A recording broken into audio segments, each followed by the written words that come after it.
Welcome to Bacon Railways, a small railway with a surprisingly big story. It began in the 1970s on James Street in Gisborne. Around Ron Walker's house ran a small garden railway, modest in size but full of possibility. Back then, a much younger Keith would often visit, taking the controls of Ron's locomotives, a Black 5 and a Duchess, hauling trainloads of neighborhood kids around the garden. For many, it was their first taste of riding the rails. Years passed. Ron moved to Palmerston North, and the little railway faded into memory. The rails themselves were stored away, eventually ending up beneath a neighbor's house. And there they remained, forgotten for decades. Until one day, the rails were rediscovered. At almost the same time, another piece of the story was unfolding. A pair of 5-inch gauge bogies appeared on Trade Me. Soon after, a wagon surfaced on Facebook Marketplace. Well, that works.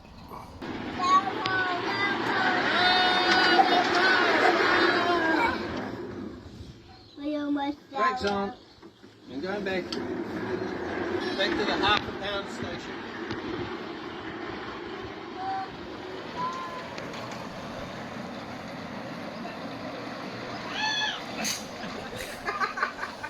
A makeshift electric locomotive was assembled in Auckland, destined for a test run in Gisborne. But before any locomotive could turn a wheel, there was one essential ingredient still missing: track. So the work began.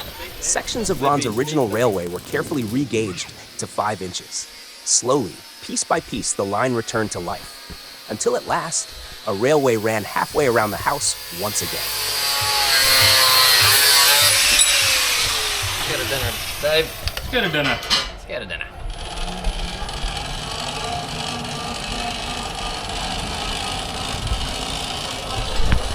See you, Dad. So today we have done from here. What's the way around here? Bit of sunshade for one part of the day.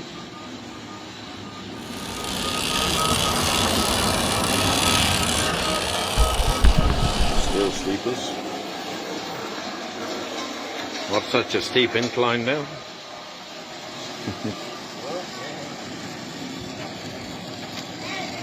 Just some track levelling to do around here. The garden slopes way too much.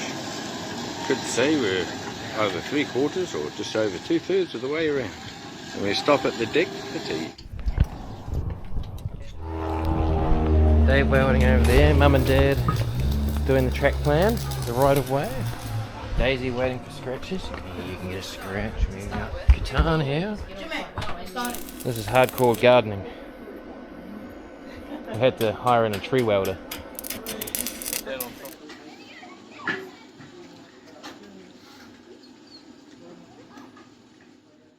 The line has continued to grow.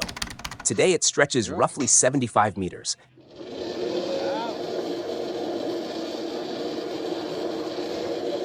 Daisy.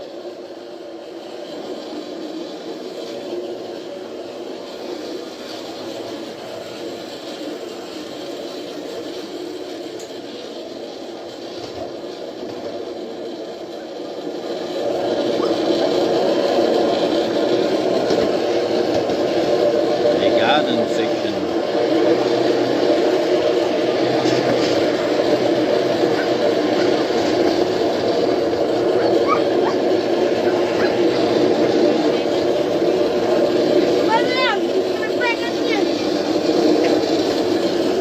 Go, give it some juice. Get up there.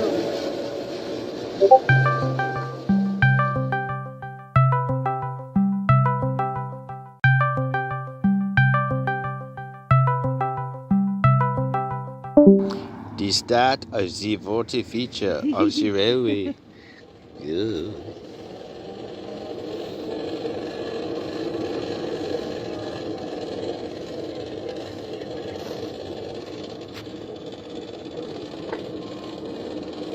Oh, it just stopped.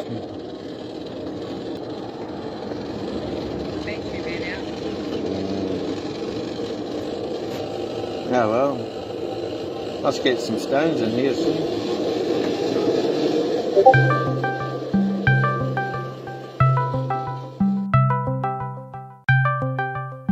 So that's where we're up to. Somebody watering things. All the way around here. So hopefully, now that that's bolted in, we run the engine tomorrow. Over and out. The new wagon. At the moment a water carrier. Could call it a flat wagon.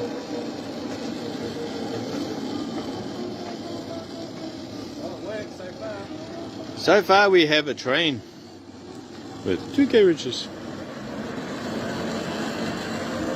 Past the battery hut.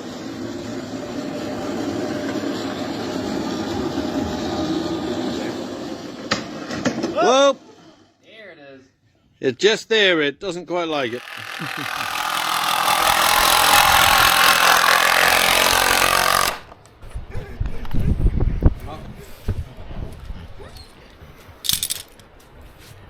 Stone me. Stones.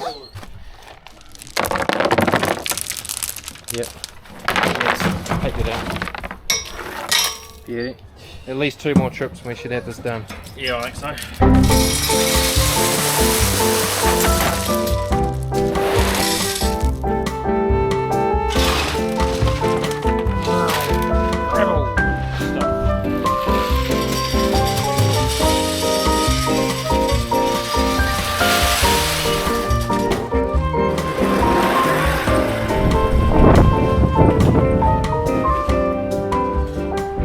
Billy, coming back. Now with 2 motors and a new red trolley.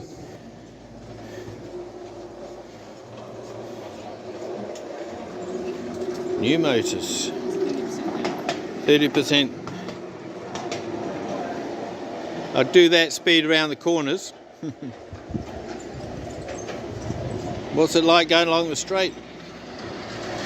Whoa! We got a jump off. The fleet now includes an electric industrial locomotive and, for Dad's late retirement present, a 5-inch gauge maxi-track Quarry Hunslet.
During the daytime, the electric locomotive and rolling stock assist with the gardening, a practical requirement for running a railway through the garden in the first place.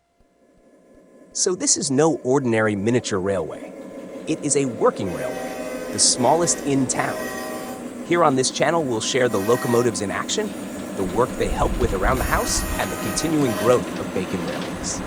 And when the weather is too wet for running trains outside, we'll step into the garage, where Keith's English-themed model railway occupies most of the space, and where there is always something happening. Welcome aboard, and like any good railway, the story of Bacon Railways is still being written.